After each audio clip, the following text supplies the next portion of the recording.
everyone, this is Sanjeet Singh. I would like to welcome to you all on the platform of the DIT British English.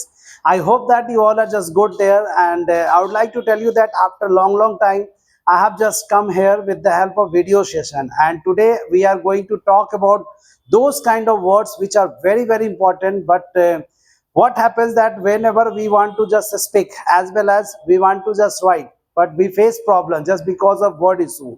So today I am going to discuss about those common words which are very important, and if you are going to just learn these all words with sentences, then definitely you will never ever face any kind of problem.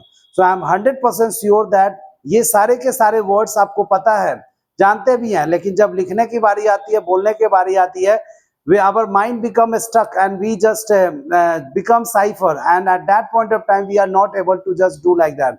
So today I am going to tell you the what are those words, वो कौन से सारे words है which I am going to describe one by one, and I am 100% sure that you all will just enjoy this session. And I would like to request you that you have to stay till the end, and if you are new, then please don't forget to subscribe so that you will get another videos which will be based on English classes, and you will be just able to learn lots of things. So I'm 100% sure that you all will just do and you will just follow our instruction. So चलिए without wasting time, मैं आज का session start करना चाहूंगा, जिसमें आप ये देख सकते हैं इतने सारे वर्ड्स हैं जिसका आज हम आपको बताने जा रहे हैं. तो when we talk about peace, P-E-A-C-E, peace means शांति. जैसे हमेशा हम लोग बोलते हैं we don't have peace nowadays. There are lots of noisy places are there, but what happens that we don't have peace, and because of that we are just facing lots of problems. So I would like to tell you that peace is also very important. तो यहाँ पर हम लोग बात करते हैं peace की, जिसकी जानकारी हम दे रहे हैं. Next we talk about mind. Our mind doesn't work when we come in front of podium, or you can say that in front of the audience. तो in that case में आप हमारे अपने mind को use कर सकते हैं. Mind is a very common word जिसका हम लोग इस्तेमाल करते हैं. Next we talk about wealth. Wealth means क्या होता है? धन. So it is said that health is wealth और wealth is health. ठीक है, तो wealth is health या health is wealth, जिसके बारे में हम यहाँ पर बात करते हैं. तो wealth is very important, and if a person who has wealth, then definitely he or she is called successful person. तो in that case में we can use wealth here. दोस्तों एक चीज मैं बताना चाहूंगा, वर्ड मीनिंग तभी याद होगी जब तक आप उसको सेंटेंस में फिट नहीं करते हैं, और जब तक आप सेंटेंस में नहीं फिट करेंगे, आप आज याद करोगे कल भूल जाओगे. तो इट्स बेटर कि आपको वर्ड मीनिंग पर कमांड करनी है, वर्ड मीनिंग को हमेशा रखनी है. तो try to fit with all the examples so that you can just do like that. When we talk about any, तो एनी मतलब कोई हो गया. Is there anyone there, is there anyone there, क्या कोई यहाँ पर है या वहां पर है. तो इन दैट केस में आप लोग क्या कर सकते हैं, एनी का यूज कर सकते हैं. When we talk about fame, fame means क्या होता है? प्रसिद्धि. Everyone wants to get name and fame in this world. हर एक आदमी इस वर्ल्ड में नेम और फेम पाना चाहते हैं. तो फेम मीन्स क्या होता है? प्रसिद्धि होती है. नेम मतलब नाम होता है. तो नेम एंड प्रसिद्धि के रूप में हम लोग फेम का यूज करते हैं. तो फेम इज द वर्ड जहां पर हम लोग इसका इस्तेमाल करके सेंटेंस बनाएंगे. ए लॉट ऑफ मीन्स बहुत, बहुत. हमेशा कभी ए लॉट ऑफ होती है, कभी लॉट्स ऑफ का भी यूज होती है. तो ए लॉट ऑफ या फिर लॉट्स ऑफ, अगर आप लॉट्स ऑफ यूज करते हैं तो ए का यूज नहीं करनी है.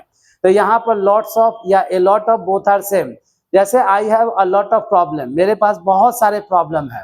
ठीक है, a lot of people are coming here to participate in speech competition. तो इस जगह पर आप इसका इस्तेमाल कर सकते हैं.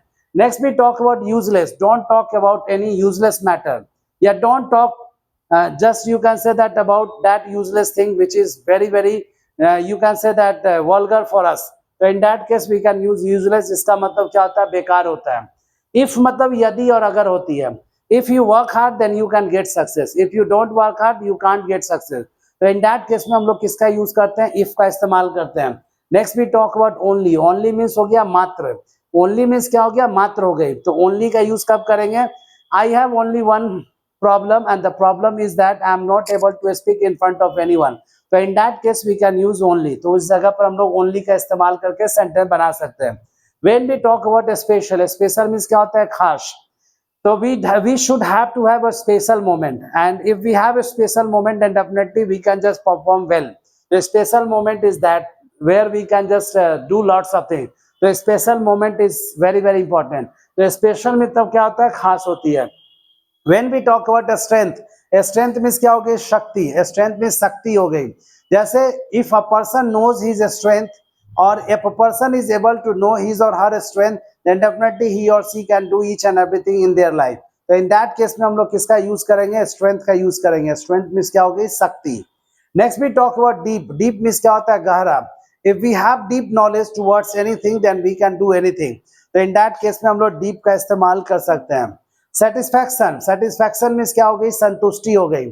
संतुष्टि, जैसे we don't have satisfaction of each and everything and just because of that we are just roaming here and there, तो in that case में we can use satisfaction। तो दोस्तों आप देख रहे हैं कि कैसे हम सेंटेंस का यूज करके बना रहे हैं, क्योंकि वर्ड को तभी पकड़ में लाया जा सकता है, वर्ड को तभी याद किया जा सकता है जब तक कि आपके पास सेंटेंस का पता नहीं है, जब तक आप उसको सेंटेंस में नहीं बनाते हैं। तो ये बहुत इंपॉर्टेंट है कि आपको इसको सेंटेंस में डालना है। नेक्स्ट अगर हम बात करें इधर की वर्ड की, जिसमें हम बात करते हैं एनफ। एनफ मीन्स क्या हो गया? ज्यादा। एनफ मीन्स ज्यादा। Next we talk about freedom. Freedom means क्या होता है? आजादी। फ्रीडम मीन्स आजादी। एवरीवन वांट्स फ्रीडम, या फिर our India got freedom on 15 August 1947। तो इन दैट केस में हम लोग फ्रीडम का यूज करते हैं। Most of the girls are saying that we don't have any kind of freedom and because of that we are not able to perform। तो यहाँ पर भी आप फ्रीडम का इस्तेमाल करके सेंटेंस बना सकते हैं। Next we talk about wisdom. Wisdom is अक्ल। A scholar person use their, you can say that uses their wisdom so that they can just do like that, and with the help of wisdom we can just do lots of things and we are able to perform each and everything। तो in that case में भी हम लोग wisdom का इस्तेमाल करेंगे। next one is that now its time is over, we should just pack up each and everything। या फिर nowadays our country is facing lots of problems, in that population is one of the biggest problem। तो यहाँ पर भी आप लोग now का use कर सकते हैं। Next we talk about mercy। mercy means क्या होता है? दया। a person who have a person who has mercy, then definitely towards the poor people, they are really great, they are really genius। so in that case में we should have to have this word, and we should have to have mercy towards each and everyone, we shouldn't be arrogant। so in that case also we can use mercy here।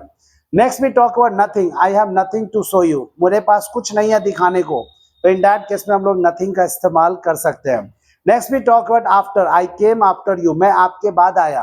ठीक है, तो after का use के बाद में use होती है, और के बाद के साथ हम लोग आफ्टर का यूज करेंगे। Next one is that before. से पहले। से पहले के केस में हम लोग यूज करेंगे, जैसे I came after you, I came before you, मैं आपसे पहले आया, और आई केम आफ्टर यू, मैं आपके बाद आया। तो वहां पर हम लोग किसका यूज करेंगे? आफ्टर का यूज करके सेंटेंस बनाएंगे। Next we talk about with. I am with you, my parents are with me and they are always ready to help me in each and every aspect। ठीक है, तो in that case में we can use if with, और without का मतलब हो गया के बिना। के बिना का यूज कब करेंगे? if you can't get success then definitely you can't do anything without knowledge। so knowledge is very very important।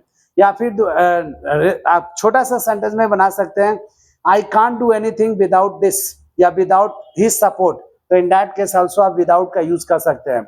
सम का यूज हम लोग करेंगे कुछ के लिए। कुछ किसके लिए होगा? चाहे वो काउंटेबल है या अनकाउंटेबल है। सम इज द वर्ड जिसको हम लोग काउंटेबल और अनकाउंटेबल दोनों के लिए यूज कर सकते हैं। जैसे some people are facing lots of problem, या फिर there are some milk here, या some boys are playing cricket here. तो इन दैट केस में हम लोग सम का यूज कर सकते हैं। Next we talk about few, जबकि फ्यू का यूज ओनली काउंटेबल के साथ होती है। ठीक है, कह सकते हैं कि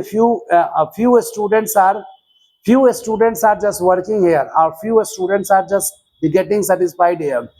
So you all have just seen that how to make sentences with the help of all words, and you know very well that these words are very very easy, but its problem is that we are not able to just make sentences। so I would like to request you, if you really want to prove yourself, then it's very very important that we should just make sentence with words, so that we will never ever face any kind of problem। अगर word meaning को याद करनी है तो sentence बनाना ही पड़ेगा, sentence के साथ fit करना ही पड़ेगी। दोस्तों अगर हमारी वीडियो को अंत तक देखें तो डेफिनेटली 2-4 सेंटेंस आप हमें बना करके कमेंट बॉक्स में जरूर डालें, ताकि मैं भी देखूं कि आप कैसे सेंटेंस बनाते हैं और आपके अंदर क्या परेशानी है, ताकि उस परेशानी को दूर करेंगे। इसी के साथ मैं आज का सेशन यहीं पर समाप्त करना चाहूंगा। मैं उम्मीद करता हूं कि नेक्स्ट सेशन में नए चीजों को लेकर के आपके सामने आऊंगा, ताकि आप और भी अच्छे से अच्छे कर सकें। तब तक के लिए मैं आपसे विदा लेना चाहूंगा। Thank you everyone and see you.